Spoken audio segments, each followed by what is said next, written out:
Hello there. Welcome to the Reddit Reel. Today we are going to be bringing a story from our Nosleep. Before beginning, please subscribe and turn on your bell notifications. I was sent to a new school. They gave me a weird set of rules. I was a troubled kid.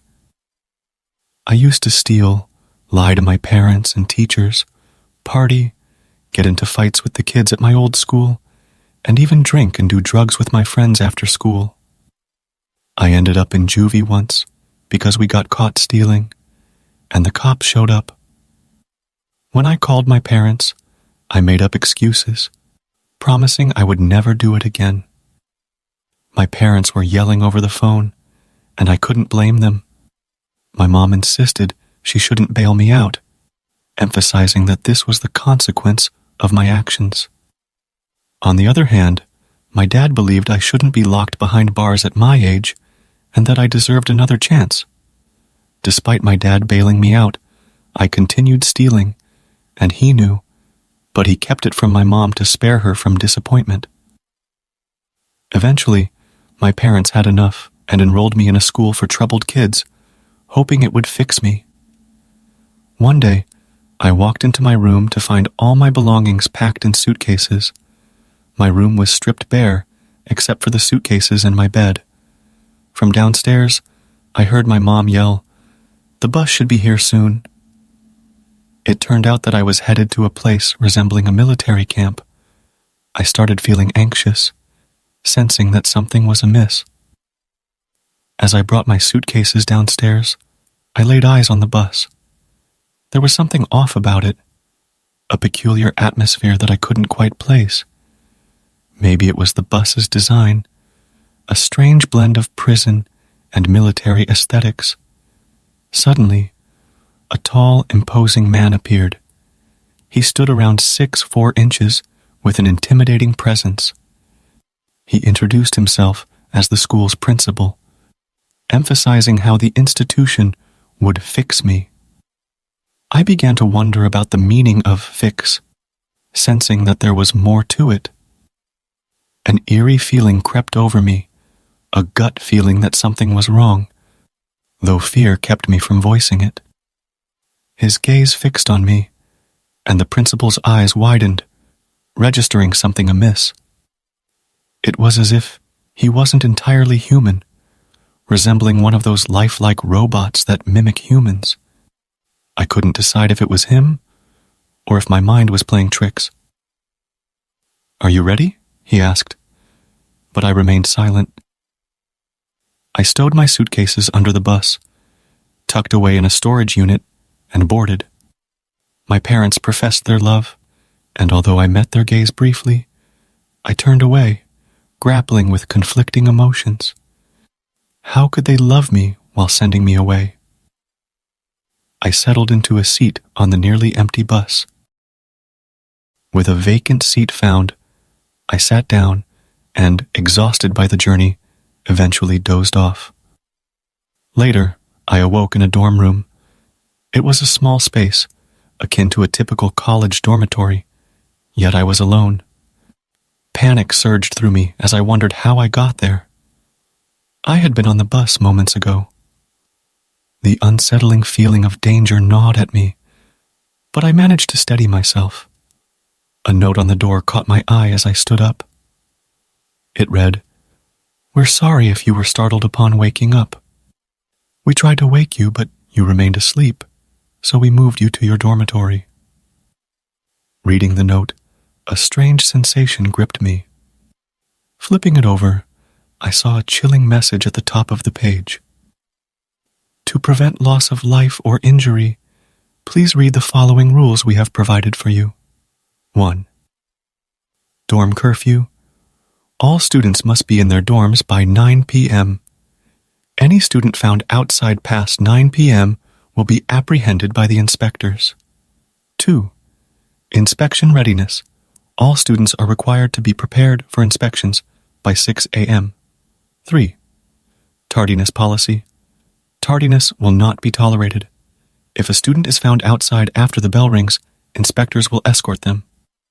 4. Teacher introduction protocol.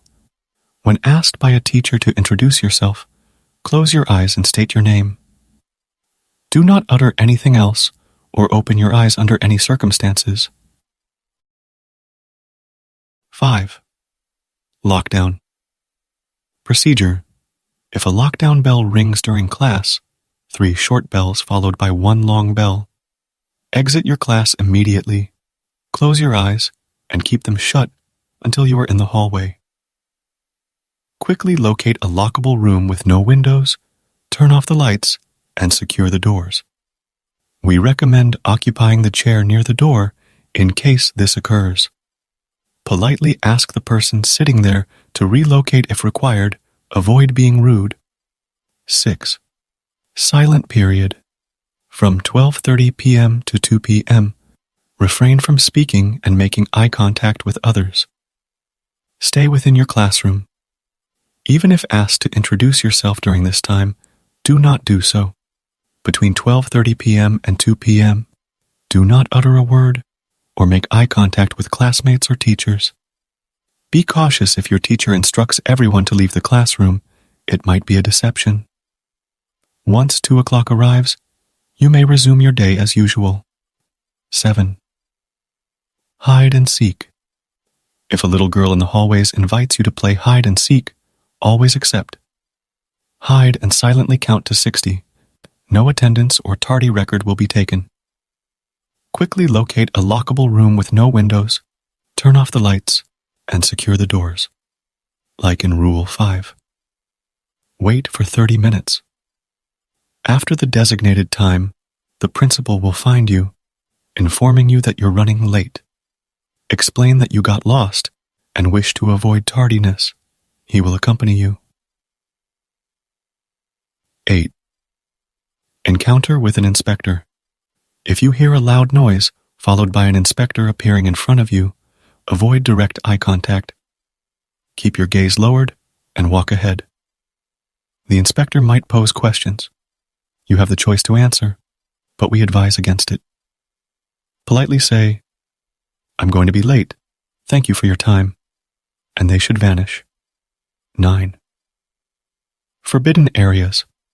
Certain areas of the school campus are strictly off limits to all students. If you encounter a door with a red mark beside it, do not attempt to open it or enter. These areas are under the jurisdiction of the inspectors and should be avoided at all costs. Violating this rule may result in severe consequences. 10. Weekly reflections. Every Sunday evening, students are required to write a reflection on their behavior and progress throughout the week. The reflections should be placed in the designated drop box outside the principal's office before 9 p.m. Failure to submit a reflection or submitting an insincere reflection may result in disciplinary measures. These reflections are a way for students to engage in self-assessment and demonstrate their commitment to personal growth. Amidst the dimly lit dormitory, an eerie silence lingered, punctuated only by the sound of my breath and the unsettling rustle of the note in my trembling hand. The air grew heavy, the weight of dread pressing against my chest. The words etched onto the paper seemed to seep into my consciousness, their implications sinking in with chilling clarity. What kind of school had I been sent to? What sinister purpose lay behind these peculiar rules? As I reviewed the list, my heartbeat quickened and a cold sweat formed on my brow. The dormitory walls seemed to close in, suffocating me as a creeping sense of unease enveloped me. The curfew, the inspections, the enforced silence during certain hours, it all painted a picture of control that extended far beyond what was normal. And then there was the mention of forbidden areas, ominous places marked with red, where no student was to tread. What secrets did those areas hold? What horrors lurked within? Each rule seemed like a thread connecting to a web of sinister intent, weaving a narrative of confinement, manipulation, and lurking darkness. I couldn't shake the feeling that I had stepped into a nightmare, where every action was monitored and every transgression met with an unknown consequence. The note itself, the cheerful apology for moving me to the dorm, now seemed like a twisted jest, a macabre attempt to downplay the eerie circumstances. Images of the principal's strange appearance and the man's robotic demeanor replayed in my mind. Could he be more than just a man?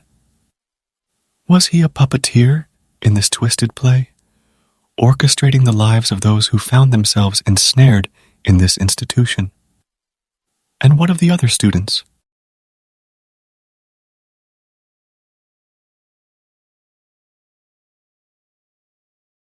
I glanced at the time and realized I had a class approaching.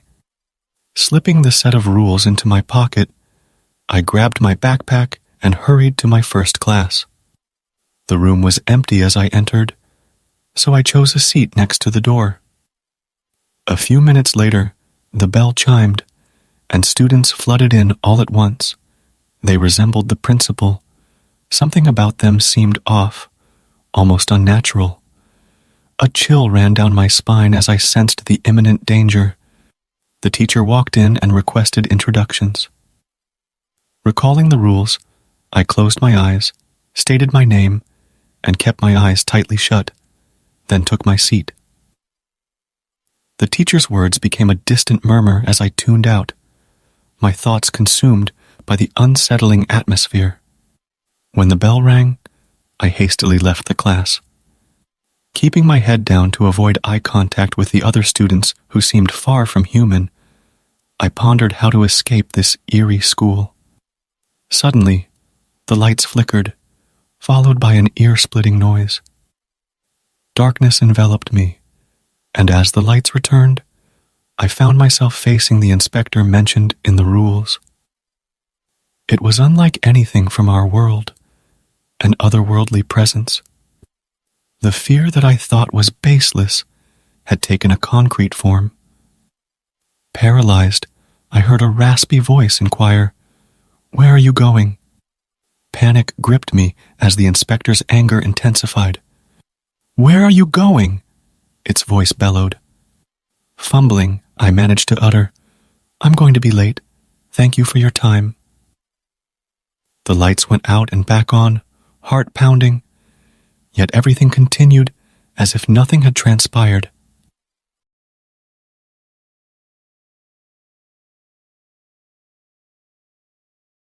Racing to my next class, I took a seat, craving to return to my dorm. Noon arrived, triggering my memory of the rule forbidding communication or eye contact between 12:30 and 2.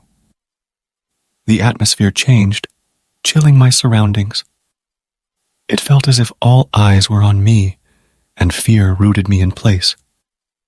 This school was far from ordinary. How could my parents have subjected me to this? I resisted the urge to look up, enduring the torment. At precisely 2:30, the tension lifted, and the facade of normality returned. I left the classroom, my resolve solidifying. I despised this place and the rules my parents had chosen for me. All I wanted was another chance. Bolting through the hallways, I reasoned that this might be an elaborate prank, a jest my parents would reveal soon enough. Only one more class, then we'd be back in our dorms. Entering the final class, I braced for the routine, the bell, the robotic figures filing in. The teacher initiated the lesson, and then it happened, the lockdown bell. 3 short rings followed by 1 long ring. I froze in my seat, consumed by terror. On a misguided impulse, I opened my eyes. My classmate's visage was nightmarish. His mouth hung unnaturally, teeth absent, a black void within. Their eyes are voids of pure black, devoid of pupils or white. One girl's smile was chilling, devoid of warmth. Panic surged. I lunged for the door, only to find it locked. Their gaze was unwavering, their advance relentless. Desperation took hold, and in a desperate attempt, I shut my eyes tight.